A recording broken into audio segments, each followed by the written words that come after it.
E aí galera, sejam bem-vindos a mais um vídeo.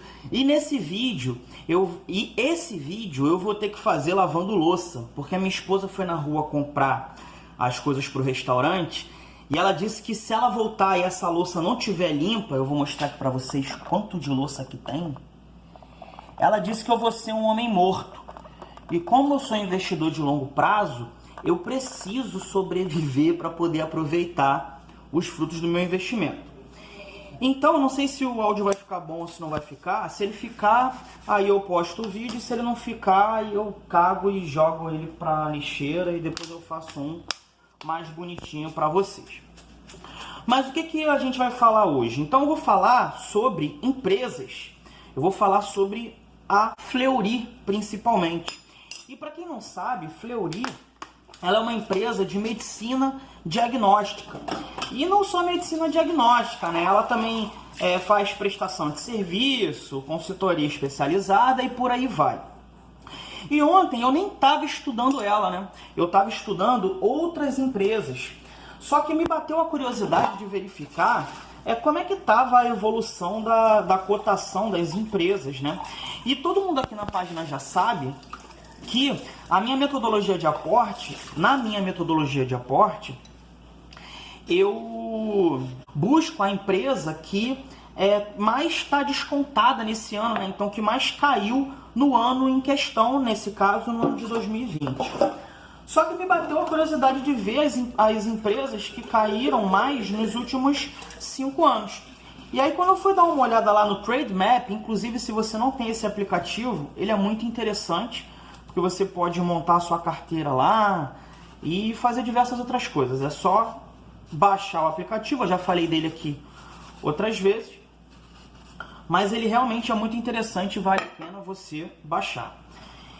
E aí eu me deparei com a Fleury, só que a Fleury nem era a empresa que mais caiu nos últimos 5 anos, mas eu percebi que apesar disso, ela estava próximo das mínimas de 5 anos.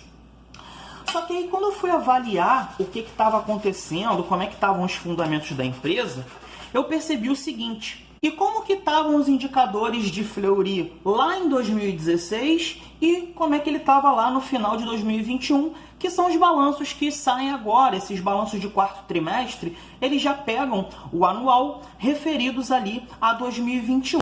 Quando eu fui verificar o indicador de receita da empresa, eu vi que lá em 2016 a empresa tinha 2 bilhões e 96 milhões de reais em receita.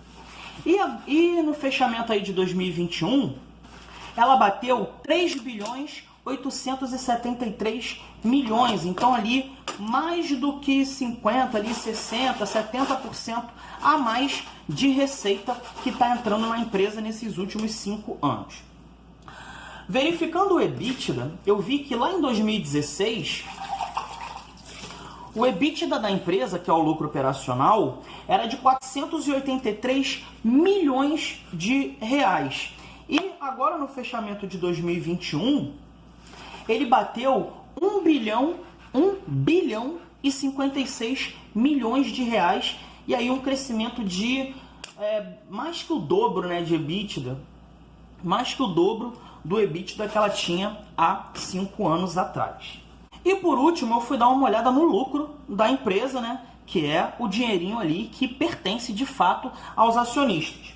E lá em 2016, a empresa tinha um lucro descontado, um lucro líquido descontado, de 229 milhões de reais. E agora em 2021, ela foi para 380 milhões de reais, ou seja, o lucro subiu mais de 50%. Então, na minha visão, e eu não estou dando dica para ninguém e nem falando que vocês têm que comprar ou não têm que comprar, mas foi a minha observação e eu concito que vocês estudem a empresa e deem uma olhada também para ver se vocês se interessam tanto quanto eu me interessei na questão de fazer o aporte. Eu já possuo a empresa, né? Mas ela me despertou o interesse de fazer o aporte, porque o meu aporte ele ia ser na Camil, na verdade. Porque ela é a que está mais caindo nesse ano de 2022. Só que ela me chamou muito a atenção, porque como vocês puderam perceber, ela está nos menores valores ali desses últimos 5 anos, então o preço que ela está hoje é aproximadamente o mesmo preço que ela estava em 2016, só que a gente percebeu que todos os indicadores da empresa estão muito melhores do que estavam em 2016, então a gente teve muito crescimento. Um ponto de atenção, né, que nem tudo foram flores, foi o aumento da dívida. Mas na relação dívida líquida e EBITDA, ela está ali com um endividamento razoável, não está alto e nem está baixo. E quando eu fui ver o histórico do endividamento da empresa, estava até meio em linha com os endividamentos que ela já teve aí na história dela, então não é nada demais. Lembrando que também os juros aumentaram, né, agora ali de 2021 para esse ano, os juros eles aumentaram muito, e a taxa de juros, né, a Selic, e isso obviamente tira um pouco do poder de investimento das empresas, porque as empresas elas tomam dívida para poder crescer. Então quando a empresa ela sabe que ela consegue pegar aquele dinheiro a determinada taxa de juros e investir para ganhar mais do que aqueles juros que ela vai pagar, ela vai lá e toma essa dívida, pega essa dívida com o banco. Só que quando o juros está muito alto, fica mais difícil dela pegar o empréstimo e conseguir rentabilizar aquilo acima dos juros. Então ela dá uma diminuída e os juros dela ali, o pagamento de juros dela fica mais caro. Então normalmente quando os juros sobem, as empresas tendem a desacelerar um pouco seus investimentos.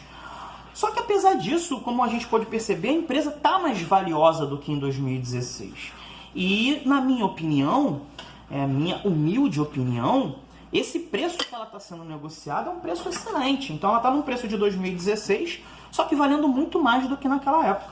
Então eu fiz esse vídeo para dizer que eu vou fazer o meu próximo aporte, o aporte agora de abril, né, em Fleury, por causa desses dados. E eu concito quem não conhece a empresa a dar uma estudada nela, dar uma olhada lá, ver se interessa pela empresa, porque ao meu ver é uma empresa que está a preços muito interessantes e que vale ali o meu aporte. Beleza, galera? Então, muito obrigado pela atenção de vocês. Eu vou continuar aqui lavando a louça. Um abraço e fui!